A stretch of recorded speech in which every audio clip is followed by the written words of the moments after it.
ಶ್ರೀಮಾತ್ರೆ Namah. Purely home made YouTube ಚಾನಲ್ಗೆ ಸ್ವಾಗತ ವೀಕ್ಷಕರೇ. ಇವತ್ತು ನೋಡಿ ಅರಿಶಿನ ಪುಡಿ, ಟರ್ಮರಿಕ್ ಪುಡಿ ಯಾವ ರೀತಿ ಮಾಡಬೇಕೆಂಬುದು ಸ್ಟೆಪ್ ಬೈ ಸ್ಟೆಪ್ ಒಂದೊಂದಾಗಿ ಮಾಡುವ ವಿಧಾನ ತೋರಿಸಿದ್ದೇನೆ.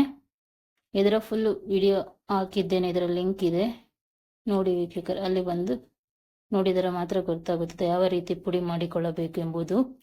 ಮನೆಯಲ್ಲೇ ಪುಡಿ ಮಾಡಿಕೊಳ್ಳಬಹುದು ನೋಡಿ. ಈ ರೀತಿಯಾಗಿ ಚೆನ್ನಾಗಿ ಸಾಫ್ಟ್ ಆಗಿ ಪೌಡರ್ ಬರುತ್ತದೆ ನೋಡಿ ವೀಕ್ಷಕರೇ. Thank you. ನಾವು ಹಾಕುವ ಪ್ರತಿಯೊಂದು ವಿಡಿಯೋ ನೀವು ನೋಡಬೇಕೆಂದರೆ Shrimatre Namah purely home made YouTube channel ಅನ್ನು ಸಬ್ಸ್ಕ್ರೈಬ್ ಮಾಡಿಕೊಳ್ಳಿ, ಲೈಕ್ ಮಾಡಿ, ಶೇರ್ ಮಾಡಿ.